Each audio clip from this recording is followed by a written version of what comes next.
ગુજરાતનો ખાસ કાર્યક્રમ આપણો ગુજરાત અને સમાચારોની શરૂઆત કરી આપણે મહત્વપૂર્ણ સમાચારથી વાત કરીએ સાબરકાંઠાની તો ખેડ બ્રહ્માના ખેડા વિસ્તારમાં યોજાયેલી જે અરાવલી બચાવ સભા રાજકીય રીતે મહત્વપૂર્ણ બની રહી છે। આ સભામાં ડેડિયાપાડાના ધારાસભ્ય ચેતર વસાવા અને યુવરાજસિંહ જાડેજાની વિશેષ ઉપસ્થિતિ રહી હતી। આ સભામાં અરાવલી પર્વતમાળાને બચાવવા માટે આગામી દિવસોમાં ગાંધીનગર કૂચ યોજવાની જાહેરાત કરવામાં આવી હતી અને વધુમાં વધુ લોકો આ આંદોલનમાં જોડાય તેવી અપીલ કરવામાં આવી હતી। આ સભા દરમિયાન રાજકીય હલચલ પણ જોવા મળી છે। તાલુકા પંચાયત અને જિલ્લા પંચાયતની ચૂંટણીને લઈને ભાજપને ઝટકો લાગ્યો છે। પોશીના તાલુકા પંચાયતના ભાજપના એક તાલુકા સદસ્યએ આમ આદમી પાર્ટીમાં જોડાણ કર્યું છે। આમ આદમી પાર્ટીના ધારાસભ્ય ચેતર વસાવાની હાજરીમાં ભાજપના તાલુકા પંચાયતના સદસ્યને આપનો ખેસ પહેરાવવામાં આવ્યો હતો। આ પોશીના તાલુકા પંચાયતમાં દંતરાલ એક બેઠકના ભાજપના સદસ્ય મુકેશભાઈ ચંદુભાઈ ડાભી પોતાના સમર્થક ગ્રામજનો સાથે આપમાં જોડાયા છે। હવે ઉલ્લેખનીય છે કે ગઈકાલે ભાજપના સદસ્ય મુકેશભાઈ ડાભીએ પોશીના તાલુકા વિકાસ અધિકારીને પોતાનું રાજીનામું સોંપ્યું હતું અને આ રીતે હવે અરાવલી બચાવ સભા સાથે રાજકીય ફેરફારોને પણ કારણે સમગ્ર પંથકમાં ચર્ચાનો માહોલ સર્જાયો છે। અને આ જનસભા અંતર્ગત હજારો લોકો પોતાના આક્રોશ સાથે આજે અમારી સાથે જોડાયા છે। ત્યારે ગત 20 નવેમ્બર 2025ના રોજ કેન્દ્રીય સશક્ત સમિતિની જે પિટિશન હતી એ પિટિશન અંતર્ગત નામદાર સુપ્રીમ કોર્ટે સુનાવણી કરતા જણાવ્યું કે જે પર્વતમાળાઓ 100 મીટરથી ઊંચી હશે એને જ અરાવલીની પર્વતમાળાઓ ગણવામાં આવશે। જે પર્વતમાળાઓની વચ્ચે 500 મીટરનું અંતર છે અને એમને પણ અરાવલીમાં ગણવામાં નહીં આવે, જેના કારણે આ વિસ્તારની જે પહાડીઓ છે એ હજારો પહાડીઓનો ખતરો સેવાઈ રહેલો છે। આજે આદેશ આવ્યો છે એ આદેશ એ ખનન માફિયાઓના રેડ કાર્પેટ પાથરીને એમને લાવવા માટેના પ્રયાસ થયા છે। ત્યારે દેશના વડાપ્રધાન એક બાજુ એક પેડ માં કે નામ ના ઝુંબેશ ચલાવે છે અને અહીંયા આખાને આખા જંગલો, આખાને આખા પહાડો એ ખનિજ માફિયાઓને, ઉદ્યોગપતિઓને આપવાની વાત છે, જેનો અમે સખત શબ્દોમાં વિરોધ કરીએ છીએ। આવનારા દિવસોમાં અમને જરૂર લાગશે તો જો સરકાર આમાં પુનઃ વિચાર નહીં કરે, જો આમાં ખંડન નહીં થાય તો આવનારા દિવસોમાં હજારો અને લાખોની સંખ્યામાં અમે ગાંધીનગર તરફ પણ કૂચ કરીશું। અમે રાજસ્થાન, હરિયાણા અને દિલ્હીના આગેવાનો સાથે પણ સંપર્કમાં છે, એ લોકો સાથે પણ અમારી ચર્ચા થયેલી છે। જો સરકાર અરવલ્લીને વિનાશ તરફ લઈ જશે તો અરાવલીને બચાવવા માટે ચારેય રાજ્યો રાજસ્થાન, હરિયાણા અને દિલ્હી સાથે અમે ગુજરાતના પણ લાખો લોકો જોડાઈને અમારે દિલ્હીમાં કૂચ કરવી પડશે તો દિલ્હીમાં પણ કૂચ કરીશું। અમે અમારી પર્યાવરણ, અમારી પ્રકૃતિ, અમારું પાણી, અમારું જંગલ બચાવવા માટે આવનારા દિવસોમાં રોડ પર ઉતરવું પડશે તો રોડ પર, અને જ્યાં વિધાનસભાએ ગૃહ ઘેરાવા કરવા પડશે ત્યાં પણ અમે જઈશું। હવે સમાચારોમાં તરફ આપણે આગળ વાત કરીએ અમરેલીની તો અમરેલી જિલ્લાના સાવરકુંડલા શહેરમાં ગેસ સિલિન્ડર જે છે તે ફાટવાની એક ગંભીર ઘટના સામે આવી છે। સાવરકુંડલાના હાથસણી રોડ પર આવેલી નાગનાથ સોસાયટીમાં અચાનક ગેસ સિલિન્ડર ધડાકેભેર ફાટતા આગ ભભૂકી ઉઠી હતી। પ્રાપ્ત માહિતી અનુસાર ગેરેજ સંચાલક ઇન્દ્રકાંતભાઈ જોશીના ઘરે ગેસ સિલિન્ડર ફાટ્યો હતો। ધડાકાનો જોરદાર અવાજ થતા સમગ્ર વિસ્તાર ગુંજી ઉઠ્યો અને લોકોમાં ભારે અફરાતફરી પણ મચી ગઈ હતી। ગેસ સિલિન્ડર ફાટતા ઘરમાં વિકરાળ આગ લાગી હતી અને જેમાં ઘરની તમામ ઘરવખરી બળીને ખાક થઈ ગઈ છે અને સાથે જ મકાનને પણ ભારે નુકસાન પહોંચ્યું હોવાનું પણ જાણવા મળી રહ્યું છે। અકસ્માતમાં ઇન્દ્રકાંતભાઈ જોશી ગંભીર રીતે દાઝી ગયા હતા અને જેમને તાત્કાલિક સારવાર અર્થે હોસ્પિટલ ખસેડવામાં આવ્યા છે। ત્યારે ઘટનાની જાણ થતાં જ સાવરકુંડલા નગરપાલિકાનો ફાયર કાફલો અને પીજીવીસીએલની ટીમ પણ ઘટના સ્થળે પહોંચી હતી। ભારે જહેમત બાદ આગ પર કાબુ મેળવવામાં સફળતા મળી હતી। સાવચેતીના ભાગરૂપે પીજીવીસીએલ દ્વારા સમગ્ર વિસ્તારનો વીજ પુરવઠો તાત્કાલિક બંધ કરવામાં આવ્યો હતો। ત્યારે સમયસર કાર્યવાહી થતાં મોટી દુર્ઘટના ટળી હોવાનું કહી શકાય છે અને જેને લઈને તંત્રે પણ રાહતનો શ્વાસ લીધો છે। હાલ ગેસ સિલિન્ડર ફાટવાના ચોક્કસ કારણો અંગે વધુ તપાસ હાથ ધરવામાં આવી છે। સાવરકુંડલા હાથસણી રોડ ઉપર નાગનાથ સોસાયટીમાં જોશીદાદા કરીને મકાન છે ગેરેજવાળા, તેમનું મકાનની અંદર અચાનક આગ લાગતા શોર્ટ સર્કિટના કારણે ગેસ કઈ કંપની હશે તે ખબર નથી, ઇન્ડિયન કંપનીનો બાટલો ફાટ્યો. અંદર લોકો અડદિયા બનાવતા હતા, ખુશીનો માહોલ હતો. એ દરમિયાન મારી તાબડતોબ ભાગીને બહાર આવ્યા. કોઈ જીવની મનુષ્યને કોઈ તકલીફ નથી થઈ, પણ જે માળીનો ગભરાટ હતો એ જોઈ ઊભી રાખી અને જાતે મારી સાથે મારા મિત્ર પાંડેજી અને આજુબાજુના એરિયાવાળાએ તાત્કાલિક ડોલુથી લઈ અને આ આગને બુઝાવવાનો પ્રયાસ કર્યો. 90% જગ્યાએ યાદ આગ બુઝાઈ ગયા પછી આ જે ફાયર બ્રિગેડ છે એને ફોન કર્યા, બધા આવ્યું છે, વહેલું આવ્યું, પણ કોઈને એવી ખબર નહોતી કે મેં ફાયર બ્રિગેડને જાણ કરી. દાદા પોતે જે મારો મકાન માલિક છે એ પણ દાજી ગયા છે. આવી ઘણી નુકસાન છે. એટલે ઇન્ડિયન ગેસવાળાને વિનંતી કે તમારું કામ નબળું છે એ સાબિત થાય છે અને ફાયર બ્રિગેડને તાત્કાલિક આવવું જોઈએ. જોકે જાણ કરી છતાંય થોડુંક લેટ થયું. હવે આ સમયે ઇન્ડિયન ગેસવાળાને અમે કાયદેસર. હવે સમાચારોમાં તરફ આપણે આગળ વાત કરીએ વડોદરાની. તો વડોદરાના એમએસયુ યુનિવર્સિટીની હેડ ઓફિસ ખાતે એનએસયુઆઈ દ્વારા વિદ્યાર્થીઓને આઈ કાર્ડ મળતા નથી અને પ્રવેશ વખતે આઈ કાર્ડ ચેકિંગ કરવા બાબતને લઈને એનએસયુઆઈ દ્વારા વીસી ઓફિસને તાળાબંધીનો પ્રોગ્રામ કરવામાં આવ્યો હતો. પણ યુનિવર્સિટી ખાતે પહેલેથી જ પોલીસ પહોંચી ગઈ હતી અને જ્યાં ભારે સૂત્રોચ્ચાર કરતા અને તાળાબંધી કરવા જતા પોલીસે તમામ એનએસયુઆઈના વિદ્યાર્થીઓની અટકાયત કરી હતી, જેમાં ધક્કામુક્કીના ભારે દ્રશ્યો પણ નજરે જોવા મળ્યા હતા.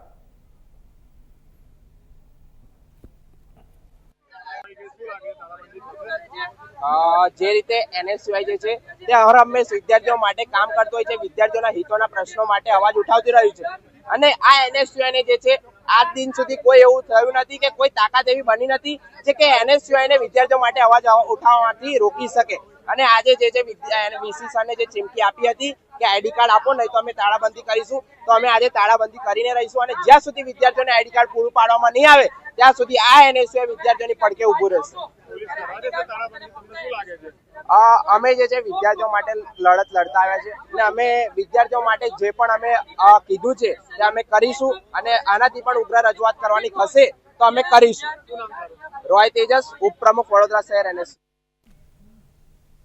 હવે આગળ આ તરફ આપણે વાત કરીએ બનાસકાંઠાની. તો બનાસકાંઠા અને વાવ-થરાદ જિલ્લામાં 11 હેલ્પ ડેસ્ક કમ ડોક્યુમેન્ટ કલેક્શન સેન્ટર કાર્યરત કરાયા છે. નો મેપિંગ અને ઈએફ મતદારો માટે પુરાવા જમા કરાવવા ખાસ વ્યવસ્થા ઊભી કરાઈ છે. આ સેન્ટર ખાતે ફોર્મ 6, 6A, 7 અને 8 માટે નાગરિકોને સરળ માર્ગદર્શન અને સુવિધા મળી રહેશે. બનાસકાંઠા જિલ્લા ચૂંટણી અધિકારી મિહિર પટેલના માર્ગદર્શન હેઠળ મતદાર યાદી ખાસ સઘન સુધારણા કાર્યક્રમ 2026 અંતર્ગત બનાસકાંઠા જિલ્લાના નો મેપિંગ અને અનકલેક્ટેબલ જે ઈએફ કેટેગરી સહિતના કોઈપણ મતદારોના પુરાવા જમા કરાવવા માટે તેમજ નાગરિકોને ફોર્મ 6, 6A, 7 અને 8 સંબંધિત જરૂરી માર્ગદર્શન સરળતાથી મળી રહે તે માટે પાલનપુર કલેક્ટર કચેરી તથા મતદાર નોંધણી અધિકારી સહિતની કુલ 11 કચેરીઓ ખાતે હેલ્પ ડેસ્ક કમ ડોક્યુમેન્ટ કલેક્શન સેન્ટર શરૂ કરવામાં આવ્યા છે. પાલનપુર કલેક્ટર કચેરી ખાતે નિવાસી અધિક જિલ્લા કલેક્ટર સીપી પટેલ દ્વારા ડોક્યુમેન્ટ કલેક્શન સેન્ટર કમ હેલ્પ ડેસ્ક સેન્ટરનું રિબિન કાપીને ઉદ્ઘાટન કરાયું હતું.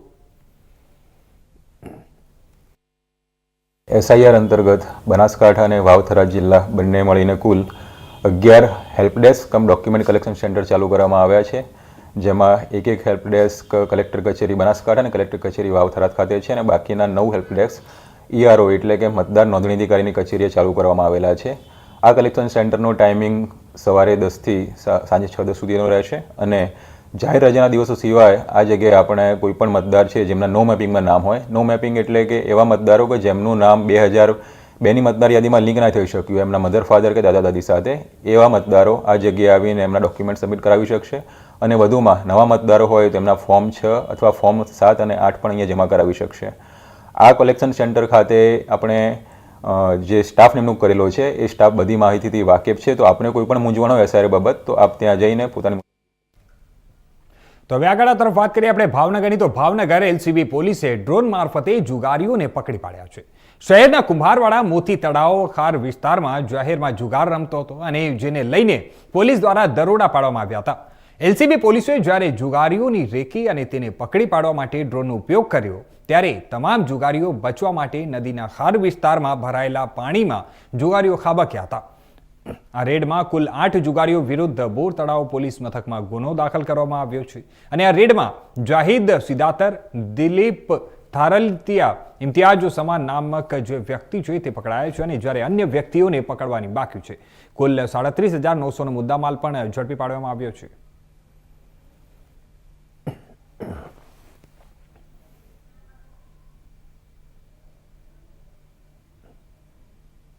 તો હવે આગળ તરફ વાત કરીએ આપણે વલસાડની. તો વલસાડ શહેરના બ્રહ્મા સ્થિત ગોકુળધામ સોસાયટીમાં છેલ્લા અંદાજે 40 વર્ષથી વપરાતો જાહેર રસ્તો કેટલાક અસામાજિક તત્વો દ્વારા અનઅધિકૃત રીતે બંધ કરી દેવાયો હતો. તાલુકા તથા જિલ્લા કક્ષાના મુખ્યમંત્રી સ્વાગત કાર્યક્રમમાં ફરિયાદ કરવા છતાં બ્રહ્મા વિસ્તારમાં જાહેર રસ્તાની સમસ્યાનું કાયમી નિવારણ ન થતા વહીવટી તંત્ર સામે પ્રશ્નો ઊભા થયા છે અને આ બાબતે તારીખ 5/12/2024ના રોજ તાલુકા કક્ષાના સ્વાગત કાર્યક્રમમાં લેખિત ફરિયાદ કરવામાં આવી હતી અને ત્યારબાદ 24/12/2024ના રોજ કલેક્ટરના અધ્યક્ષ સ્થાને યોજાયેલી બેઠકમાં વલસાડ નગરપાલિકાને રસ્તો ખુલ્લો કરવાની સૂચના આપવામાં આવી હતી. ત્યારે અનુસંધાને 9/1/2025ના રોજ જાહેર રસ્તો ખોલવામાં આવ્યો હતો, પરંતુ થોડા સમય બાદ ફરીથી રસ્તો બંધ કરી દેવાતા સ્થાનિકોમાં રોષ ફેલાયો અને આ મામલે VSR પાર્ક તથા અન્ય સોસાયટીના રહેવાસીઓએ કલેક્ટરને આવેદનપત્ર આપી અને જવાબદાર તત્વો સામે કડક કાર્યવાહી કરી જાહેર રસ્તો કાયમી રીતે ખુલ્લો કરવાની માંગ કરી છે. સાથે જ ન્યાયપ્રિય સંસ્થા પ્રહરી ચેરિટેબલ ટ્રસ્ટ સમક્ષ પણ મદદની યાચના કરવામાં આવી છે.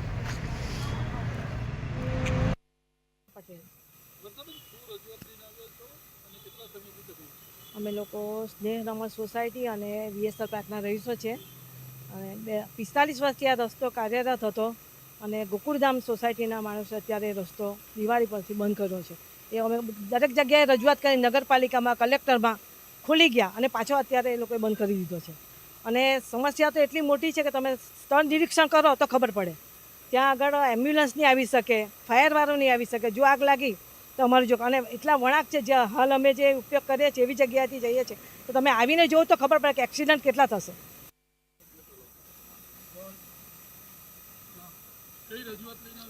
અબ્રામાની 2 સોસાયટીઓને રસ્તાનો પ્રશ્ન નડતો હતો પાછલા ઘણા વર્ષોથી અને એ પ્રશ્નને લઈને પ્રહરી ચેરિટેબલ ટ્રસ્ટ સમક્ષ અરજી લઈને આવ્યા હતા અને મદદની માંગ કરી હતી. હવે એ વિષય ઉપર જ્યારે અમે એમના પેપર્સ ચેક કર્યા તો પહેલું તો આ રસ્તો 45 વર્ષથી ચાલતો આવેલો છે પેપર ઉપર, બરાબર છે. અને બીજી વાત એ છે કે આ રસ્તો જ્યારે બંધ કર્યો ત્યારે તાલુકા સ્વાગત કાર્યક્રમમાં અરજી નાખવામાં આવી. એ અરજીના અનુસંધાને પોલીસ અધિકારીને સાથે રાખીને CO વલસાડે આ રસ્તો ખોલાવેલ હતો, પણ ત્યાં કેટલાક એવા ઈસમો છે માથાભારે. હવે આ તરફ આપણે આગળ વાત કરીએ અમરેલીની. તો અમરેલી જિલ્લાના દરિયાકાંઠે આવેલું જાફરાબાદ શહેર હવે માત્ર માછીમારોનું ગામ નથી, પરંતુ કરોડોની કમાણી કરતું કેન્દ્ર બની ગયું છે. અહીંથી દર વર્ષે આશરે 450 કરોડ રૂપિયાનો માછલીનો વ્યવહાર થાય છે અને ખાસ કરીને બુમલા માછલી માટે જાફરાબાદનું નામ હવે આંતરરાષ્ટ્રીય દરિયાઈ નકશામાં ચમકતું થયું છે. અમરેલી જિલ્લાના દરિયાકાંઠે આવેલું જાફરાબાદ શહેર માત્ર પ્રાકૃતિક સુંદરતા માટે નહીં, પરંતુ તેની દરિયાઈ સંપત્તિ માટે પણ વિશ્વભરમાં જાણીતું છે. ખાસ કરીને અહીંથી મળતી બુમલા માછલી માટે જાફરાબાદનું નામ સમગ્ર દેશ અને વિદેશમાં ગુંજી રહ્યું છે. ત્યારે દર વર્ષે અહીંથી આશરે 450 કરોડ રૂપિયા સુધીનો માછલી વ્યવહાર થતો હોવાનું માછીમારો જણાવે છે અને જે આ વિસ્તારની આર્થિક રીઢ તરીકે પણ ગણવામાં આવે છે. દરિયા કિનારે ખાસ કરીને બુમલા માછલીનું પ્રમાણ વધારે જોવા મળે છે અને આ માછલી જાફરાબાદ બંદરથી આશરે 50 નોટિકલ માઇલ દૂરના ઊંડા દરિયામાં પકડી શકાય છે. માછીમારો 10 દિવસ સુધી દરિયામાં રહે છે અને પછી માછલીને કિનારે લાવે છે અને બાદમાં આ માછલીને ખાસ પદ્ધતિથી સૂકવવામાં આવે છે. કારણ કે બુમલા માછલીનું સૌથી મોટું બજાર સૂકવેલી સ્વરૂપમાં જ એકવાર સુકાઈ જાય પછી તેને બંધ બનાવીને પેક કરવામાં આવે છે અને બિહાર, ઓડિશા, કોલકાતા, શ્રીલંકા, બાંગ્લાદેશ અને મુંબઈના બંદરો મારફતે વિદેશોમાં પણ નિકાસ કરવામાં આવે છે. માછીમારીની સિઝન સામાન્ય રીતે 4 થી 6 મહિના સુધી ચાલે છે અને ખાસ કરીને નવેમ્બરથી એપ્રિલ સુધી આ સિઝન ચાલે છે. આ સમય દરમિયાન દરિયાઈ હવામાન અનુકૂળ હોય છે અને એક બોટ સરેરાશ 5 લાખથી 8 લાખ રૂપિયા સુધીનો માલ દરિયામાંથી લાવે છે. ત્યારે માછલીના ભાવમાં પણ ગુણવત્તા અને નિકાસ બજાર અનુસાર ભાવે તફાવત હોય છે. 1 કિલોગ્રામ બુમલા માછલીનો ભાવ 500 થી રૂપિયા 4000 સુધીનો પહોંચે છે. બુમલા માછલીના નિકાસથી માત્ર જાફરાબાદ નહીં પરંતુ સમગ્ર સૌરાષ્ટ્ર અને ગુજરાતના દરિયાકાંઠાના વિસ્તારોને પણ આર્થિક લાભ થાય છે. ત્યારે દર વર્ષે વિદેશી માંગ વધવાની સ્થાનિક માછીમારો માટે રોજગારીની તકો પણ વધે છે અને માછીમારો જે છે તે આડશતમાંથી લાખો રૂપિયાનો વારો કમાઈ રહ્યા છે. આ રીતે જાફરાબાદ માત્ર હવે માછીમારોનું બંદર નથી પરંતુ એક જીવંત ઉદાહરણ બની ગયું છે કે કેવી રીતે દરિયાઈ સંપત્તિ અને સ્થાનિક મહેનત દ્વારા એક નાનકડું શહેર વિશ્વના દરિયાઈ નકશામાં પોતાનું સ્થાન મેળવી શકે છે.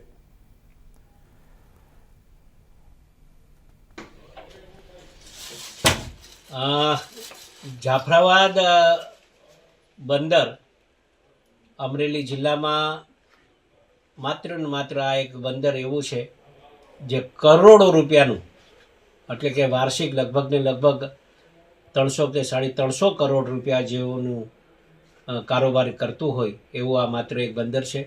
અને જાફરાબાદ બંદર એક અનોખું બંદર એટલા માટે કહેવાય કે અહીંયા બોમ્બે ડક જેવી ફિશિંગ એટલે કે જેને બુમલ્યા કહેવાય છે, ને બુમલ્યા જે સૂકવવામાં આવે અને પછી એક્સપોર્ટ થાય અને અહીંયા બાંગ્લાદેશ સુધી પણ આ બુમલ્યાનું એક્સપોર્ટ કરતા હોય મચ્છીમાર ભાઈઓ.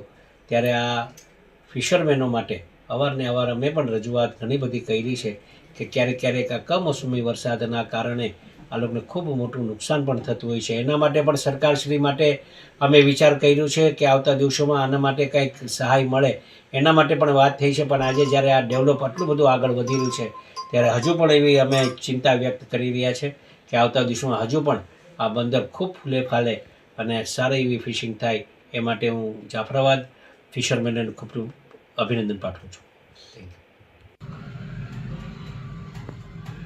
નમસ્કાર મિત્રો, હાલ આપ જાફરાબાદમાં બેઠા છો. જાફરાબાદની એક ખૂબ સુંદર એવી વાત છે. જાફરાબાદ દરિયાઈ કિનારે સમુદ્રી કિનારાની વચ્ચે વસેલું આ ગામ છે. આ ગામની ખાસિયત એવી છે કે જાફરાબાદના બુમલા જો કે એને બોમ્બે ડક્સ કહેવાય. આ બુમલા લગભગ દેશના ઘણા બધા રાજ્યોમાં જાય છે, વિદેશોમાં પણ જાય છે.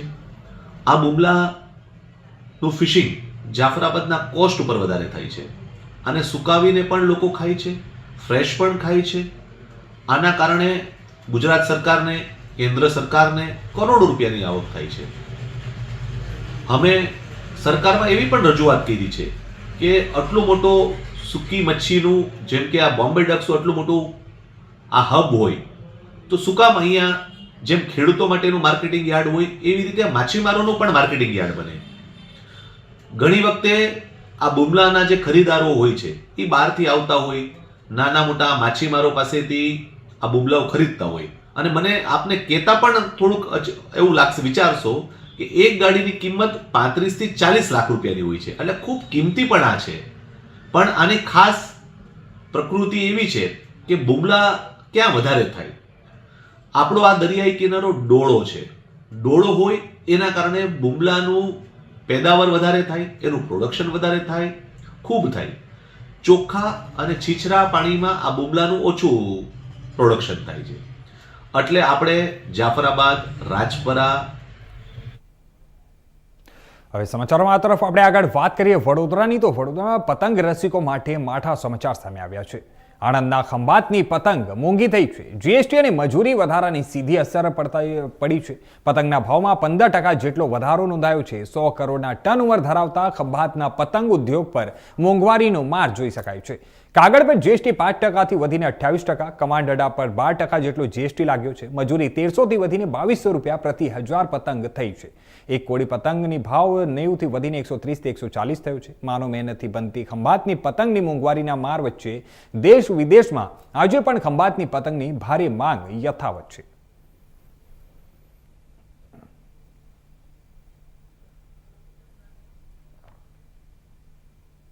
તો હવે આગળ આ તરફ આપણે વાત કરીએ દાહોદની. તો દાહોદ શહેરના કસ્બા વિસ્તારમાં ફાયરિંગની એક ગંભીર ઘટના સામે આવી છે. બે જૂથો વચ્ચે ચાલી આવતી જૂની અદાવતના કારણે આ ફાયરિંગ થયાનું પ્રાથમિક માહિતી સામે આવ્યું છે. આ ઘટનામાં કુલ 5 રાઉન્ડ ફાયરિંગ કરવામાં આવ્યું હતું. ફાયરિંગની જાણ થતાં જ દાહોદ પોલીસ તાત્કાલિક ઘટના સ્થળે પહોંચી ગઈ હતી અને વિસ્તારને કોર્ડન કરી લીધો હતો. આ ઘટનામાં 2 વ્યક્તિઓ ઘાયલ થયા છે. જોકે કોઈ જાનહાનિ થઈ નથી. ઘાયલોમાં ફૈજાન મૌલવીને પીઠના ઉપરના ભાગમાં ગોળી વાગી હોવાનું જાણવા મળ્યું છે અને જ્યારે બીજો એનો સાથી શકીલ મલિકને જમણા પગમાં ગોળીનો ઘા લાગ્યો છે.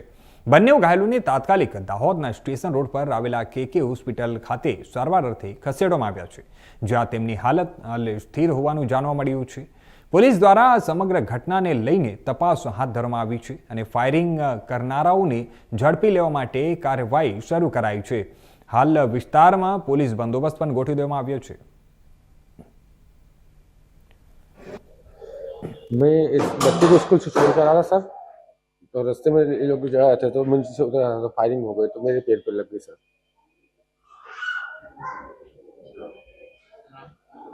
नाम मेरा शकील मलिक. किस बारे में झगड़ा हुआ? वो सर मेरे को पता नहीं, मैं तो आ रहा था यहाँ से, मुझे पता नहीं झगड़ा किस बारे में हुआ इनका, वो मेरे को पता नहीं था इनका. मैं तो स्कूल से रोड बन रहा था घर तरफ का, तो वो रोड से आया था, तो किस से झगड़ा हुआ खबर नहीं मुझको. झगड़ा हुआ था जरूर. હવે સમાચારોમાં આ તરફ આપણે આગળ વાત કરીએ તો 7 વર્ષની દીકરીના દીક્ષાના મામલે હવે નવો વળાંક આવ્યો છે. કેતન રેશમવાલા વકીલનું નિવેદન સામે આવ્યું છે કે કોર્ટે કોઈ દીક્ષા પર રોક લગાવતો સ્ટે આપ્યો નથી. માતાએ જો દીકરીને દીક્ષા નહીં અપાવવા માટે કોર્ટમાં એફિડેવિટ કરી હતી. પિતાએ માતાને બદનામ કરવા અને પબ્લિસિટી સ્ટન્ટ કરવા માટે દીક્ષા પર રોક લગાવી દીધી હોવાની માહિતી આપી. માતાએ જાતે એફિડેવિટ કરી હતી. માતાના વકીલે કહ્યું કે સમાજને બદનામ કરવા માટેનો પ્રયાસ છે. માતા પિતાની બંનેની સંમતિ હશે અથવા દીકરી પુખ્ત વયની થાય નહીં ત્યાં સુધી દીક્ષા નહીં આપવામાં આવે. દીક્ષા સ્ટે મામલે 2 જાન્યુઆરીએ આ કેસની વધુ સુનાવણી થશે.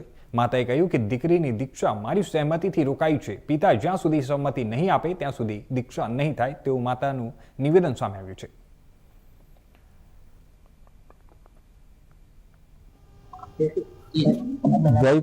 કેતન રેશમવાલા એડવોકેટ ગઈકાલે ફેમિલી કોર્ટ રૂબરૂ દીક્ષા અને મેટર રિલેટેડ કેટલીક ભ્રામક ચર્ચાઓ અને બ્રીફિંગ કરવામાં આવ્યું.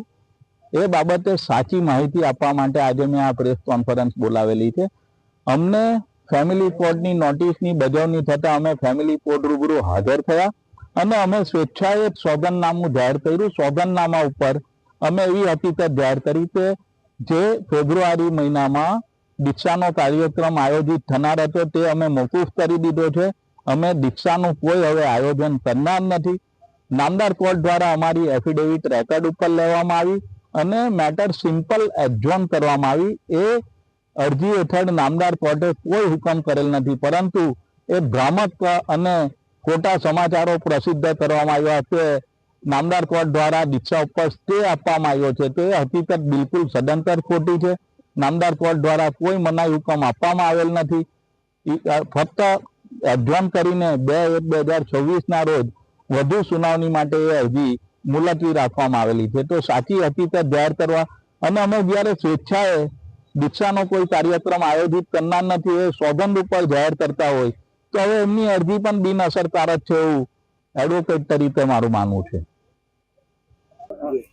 શું કહેશો, જે રીતે દીક્ષા બાળકીને લઈને આખો વિવાદ ચાલી રહ્યો છે, અત્યારે કઈ રીતે હવે નિર્ણય આવ્યો છે? બસ નિર્ણય આપ્યો છે ને કોર્ટને. અમે એ જ કીધું છે કે એફિડેવિટ આપો તમે.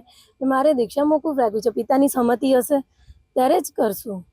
હવે જ્યારે દીક્ષાનો એક તરફ મુહૂર્ત આવી ગયું છે, મારા સાહેબ આપી દીધું, હવે કઈ રીતે આખો દીક્ષામાં દીક્ષા બંધ જ રાખી છે ને, મોકૂફ જ કરી દીધી છે ને. પિતાની સંમતિ નથી એટલે દીક્ષા બંધ જ છે. મેં જ સામેથી કહી દીધું છે કોર્ટને. અમે જ એફિડેવિટ આપી છે કે અમે બંધ જ રાખીએ છીએ. તમારે શું માંગ હતી કોર્ટ સમક્ષ? હવે શું વકીલ દ્વારા દલીલો રજૂ કરાય? એ તો મને નહીં ખબર પડે. દીક્ષા હાલ મોકૂફ જ રાખી? હા, દીક્ષા બંધ જ છે. દીક્ષા નથી જ કરવાની. દીક્ષા પિતાના સહમતિ વગર નથી કરવાની. હવે સમાચારોમાં આગળ આ તરફ આપણે વાત કરીએ મહીસાગરની તો મહીસાગર જિલ્લામાંથી એક દુઃખદ ઘટના સામે આવી છે. બાલાસિનોર તાલુકાના ઢાંકલિયા તળાવમાં એક વ્યક્તિ ડૂબી જતા તેનું મોત નીપજ્યું છે.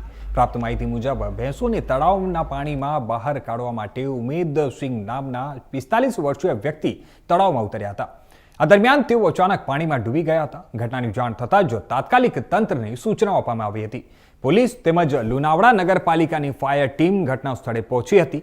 ભારે પ્રયત્નો બાદ તળાવમાંથી ઉમેદસિંહનો મૃતદેહ બહાર કાઢવામાં આવ્યો હતો. પોલીસે મૃતદેહને પોસ્ટમોર્ટમ સહિતની આગળની કાયદેસરની કાર્યવાહી હાથ ધરવામાં આવી છે અને આ ઘટનાને લઈને આગળના વિસ્તારમાં શોકની લાગણી ફેલાઈ છે.